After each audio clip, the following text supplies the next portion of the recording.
Good morning students. आज हम देखेंगे क्लासिफिकेशन ऑफ रेशियोज, अनुपातों का वर्गीकरण।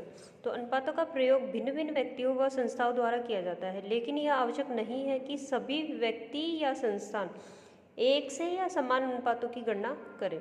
इन सभी को अपने उद्देश्यों को ध्यान में रखते हुए श्रेष्ठ अनुपातों की गणना करनी होती है।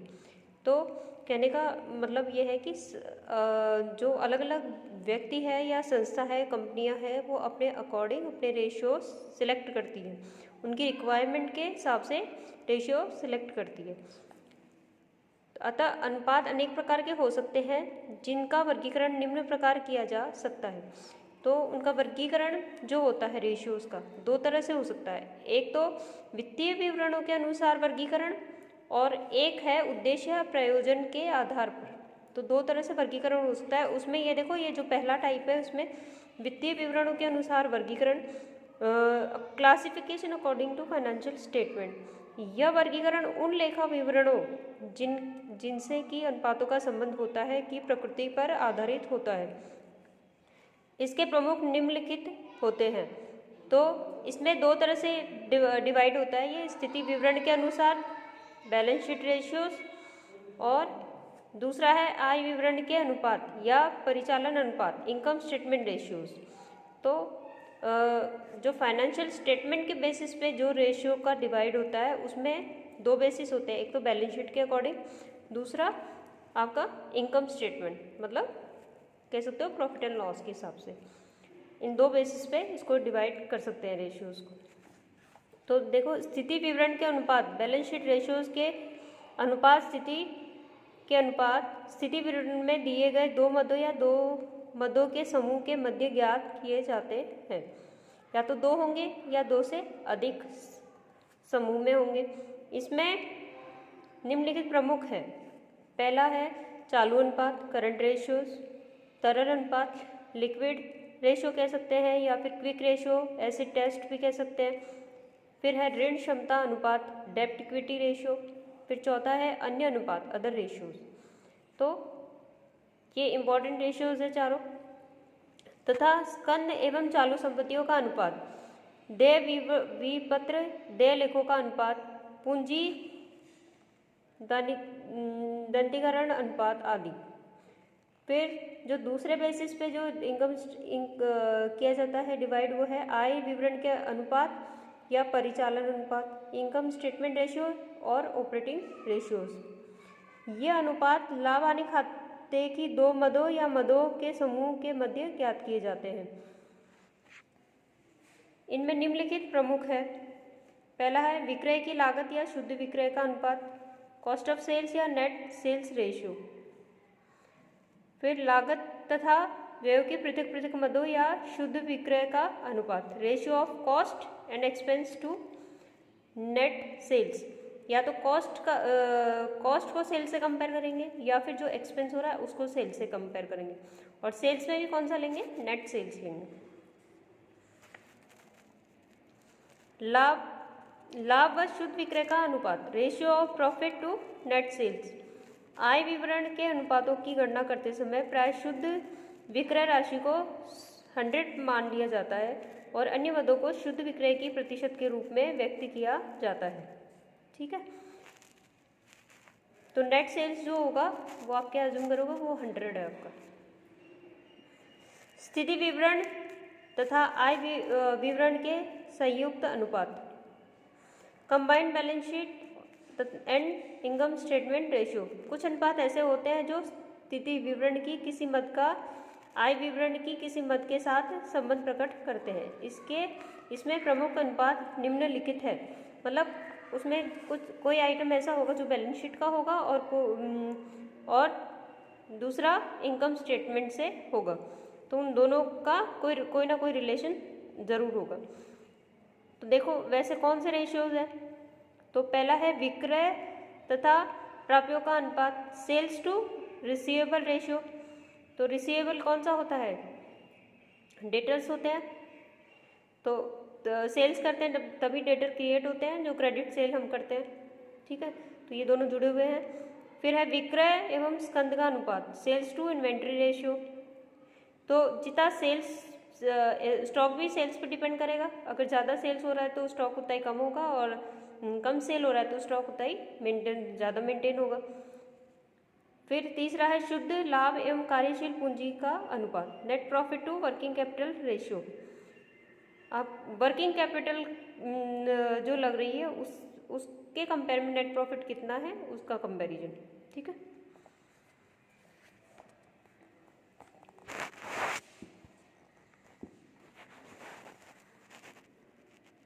अब देखो चौथा इसमें क्या है, शुद्ध लाभ एवं नेटवर्थ का अनुपात, net profit to net worth ratio. फिर है विक्रय एवं कार्यशील पूंजी का अनुपात, sales to working capital ratio. फिर दूसरा देखो, पहला तो हमने देखा कि वित्तीय विवरण के अनुसार वर्गीकरण किया था, तो उसमें फाइनेंशियल स्टेटमेंट के बेसिस पे जो रेशियो को विभाजित किया उसमें बैलेंस शीट और इनकम स्टेटमेंट के हिसाब से रेशियोज को डिवाइड कर लिया था। अब यहाँ पे उद्देश्य या प्रयोजन के आधार पर अगर हम रेशियोज का वर्गीकरण करना चाहें तो उनका तीन तरह से विभाजन हो सकता है। उद्देश्य के आधार पर अनुपातों का वर्गीकरण अधिक व्यवहारिक एवं उपयोगी है। व्यावसायिक संस्थान से संबंध एवं उनके हित रखने वाले विभिन्न पक्ष जब संस्था का वित्तीय विश्लेषण करते हैं तो वे केवल अपने हित को ही ध्यान में रखते हैं। अपने अपने उद्देश्यों व हितों के वशीभूत होकर वे केवल उन्हीं अनुपातों का विश्लेषण करते हैं जिनमें उनकी रुचि होती है। उदाहरणार्थ, ऋणदाताओं की रुचि संस्था की तरलता और शोधता क्षमता में अधिक होती है, जबकि विनियोजन व अंशधारियों की रुचि संस्था की लाभदायिकता में अधिक होती है। ठीक है ना। तो ये समझ में आ रहा है कि जो लोन देगा, मतलब ऋणदाता जो लोन देगा वो बिजनेस के पास में तरलता की कैश कितना अवेलेबल है, कितना मेंटेन करती है, वो उसमें उसका इंटरेस्ट ज़्यादा होगा। और जो इक्विटी अंशधारी है, इक्विटी शेयर होल्डर्स है या इन्वेस्टर्स है, तो वो ये देखेंगे कि फर्म है या कंपनी है कि वो प्रॉफिट कमा कितना रही है। ठीक है। प्रबंधक संस्था की कार्यकुशलता एवं कार्य निष्पत्ति के लिए जिम्मेदार होते हैं, अतः वे उनके संबंध अनुपातों की परख करते हैं। उद्देश्यों के अनुसार अनुपातों को निम्नलिखित 4 वर्गों में बांटा जा सकता है। पहला है तरलता अनुपात, लिक्विडिटी रेशियो। दूसरा है लीवरेज या पूंजी संरचना अनुपात, लीवरेज और कैपिटल स्ट्रक्चर रेशियो। तीसरा है क्रियाशीलता या सक्रियता अनुपात, एक्टिविटी रेशियो। और चौथा है लाभदायकता अनुपात, प्रॉफिटेबिलिटी रेशियो। तो 4 तरह से ये उद्देश्य के हिसाब से डिवाइड हो रहे हैं। पहला लिक्विडिटी रेशियो, तरलता अनुपात के बेसिस पे। फिर दूसरा लीवरेज या पूंजी संरचना अनुपात के हिसाब से। तीसरा है क्रियाशीलता या सक्रियता अनुपात, एक्टिविटीज़ क्या है उसके बेसिस पे। फिर लाभदायकता अनुपात, प्रॉफिटेबिलिटी रेशियोज, प्रॉफिट से जुड़े हुए रेशियो। तो पहला जो तरलता अनुपात है वो डिटेल में पढ़ते हैं। लिक्विडिटी रेशियो, तरलता अनुपात वे अनुपात होते हैं जो संस्था की चालू दायित्व चुकाने की क्षमता का मापन करते हैं, मतलब प्रेजेंट में कंपनी कितना किसी को पेमेंट कर सकती है। इन अनुपातों से संस्था की अल्पकालीन शोध क्षमता की जानकारी प्राप्त होती है। इसके आधार पर तरलता में सुधार हेतु प्रयास किए जा सकते हैं। इन अनुपातों में प्रमुख रूप से निम्न अनुपातों की गणना की जा सकती है। पहला है चालू अनुपात, करंट रेशियो। त्वरित या तरल अनुपात, क्विक या लिक्विडिटी रेशियो। और तीसरा है पूर्ण तरलता अनुपात, एब्सोल्यूट लिक्विडिटी रेशियो। इसमें दूसरा है देखो उत्तोलक एवं पूंजी संरचना अनुपात, लीवरेज और कैपिटल स्ट्रक्चर रेशियो। उत्तोलक अथवा पूंजी संरचना अनुपात में वे अनुपात होते हैं जो संस्था की दीर्घकालीन शोधन क्षमता का मापन करते हैं। ये अनुपात स्वामियों एवं ऋणदाताओं द्वारा संस्था को प्रदान किए गए कोषों के मध्य संबंध को प्रकट करते हैं। इन अनुपातों में प्रमुख रूप से निम्न अनुपातों की गणना की जाती है। तो इनके क्या उदाहरण है पूंजी संरचना अनुपात के, इनके कौन कौन से रेशियोज हैं? तो ये है ऋण क्षमता अनुपात, डेब्ट इक्विटी रेशियो सबसे इम्पोर्टेंट है, डेब्ट इक्विटी रेशियो। उधार कितना है और आपकी खुद का अमाउंट कितना लग रहा है। तो वो फर्म के अकॉर्डिंग भी हो सकता है, कंपनी के अकॉर्डिंग भी हो सकता है, ठीक है। फिर है स्वामित्व अनुपात, प्रोप्राइटरी रेशियो, स्थायी संपत्ति अनुपात, फिक्स एसेट्स रेशियो, शोधन क्षमता अनुपात, सॉल्वेंसी रेशियो, पूंजी दंतीकरण अनुपात, कैपिटल गियरिंग रेशियो, फिर ऋण सेवा अनुपात, डेब्ट सर्विस रेशियो, पूर्वाधिकार अंश लाभांश व्यापित अनुपात, प्रेफरेंस डिविडेंड कवरेज रेशियो, रोकड़ ऋण सेवा अनुपात, कैश टू डेब्ट सर्विस रेशियो।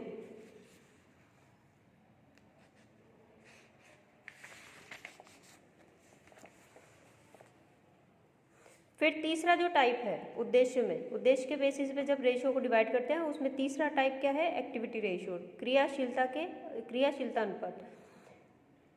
तो ये अनुपात संस्था की क्रियाशीलता अथवा कुशलता का मापन करते हैं। इनकी सहायता से यह जानने का प्रयास किया जाता है कि संस्था को उपलब्ध साधनों और अथवा संपत्तियों का प्रभावी उपयोग किया गया है अथवा नहीं। इन अनुपातों में प्रमुख रूप से निम्न अनुपातों की गणना की जाती है: स्कंद आवर्त अनुपात, स्टॉक और इन्वेंट्री टर्नओवर रेशियो। फिर है देनदार आवर्त अनुपात, डेटर्स टर्नओवर रेशियो। तीसरा है लेनदार आवर्त अनुपात, क्रेडिटर्स टर्नओवर रेशियो। कुल संपत्ति आवर्त अनुपात, टोटल असेट्स टर्नओवर रेशियो। स्थायी संपत्ति आवर्त अनुपात, फिक्स असेट्स टर्नओवर रेशियो। चालू संपत्ति आवर्त अनुपात, करंट असेट्स टर्नओवर रेशियो। पूंजी आवर्त अनुपात, कैपिटल टर्नओवर रेशियो। शुद्ध मूल्य आवर्त अनुपात, नेट वर्थ टर्नओवर रेशियो। तो ये नाम से आपको थोड़ा सा आइडिया तो लग रहा होगा कि हम किस चीज़ के बारे में बात कर रहे हैं। Stock, debtors, creditors, total assets, fix assets, current assets और कैपिटल। तो उससे ही कनेक्टेड या इन्वेंट्री है, स्टॉक है, ठीक है। तो आपको ये सारे ही जो रेशियो इनके जिनके एग्जाम्पल्स यहाँ दिए जा रहे हैं उनको डिटेल में मैं आगे पढ़ाऊंगी। इसको मोटे मोटे तौर पर आप क्लासिफिकेशन किस हिसाब से किए गए हैं और उसमें कौन कौन से रेशियो आते हैं वो ध्यान में रखते जाइए, ठीक है। फिर हम इसको डिटेल में स्टडी करेंगे। लाभदायकता अनुपात, प्रॉफिटेबिलिटी रेशियो। अब चौथा जो है प्रॉफिटेबिलिटी रेशियोज कौन से हैं? ये अनुपात होते हैं जिनकी सहायता से संस्था की लाभदायकता का मापन किया जाता है। लाभदायकता संस्था की लाभ अर्जन की क्षमता का मापन है जिसे विक्रय अथवा विनियोग से संबंधित करके मापा जा सकता है। इन अनुपातों में प्रमुख रूप से निम्न अनुपातों की गणना की जाती है: विक्रय पर आधारित लाभदायकता अनुपात, सकल लाभ अनुपात, ग्रॉस प्रॉफिट रेशियो। फिर है परिचालन अनुपात, ऑपरेटिंग रेशियो, परिचालक लाभ अनुपात, ऑपरेटिंग प्रॉफिट रेशियो, शुद्ध लाभ अनुपात, नेट प्रॉफिट रेशियो,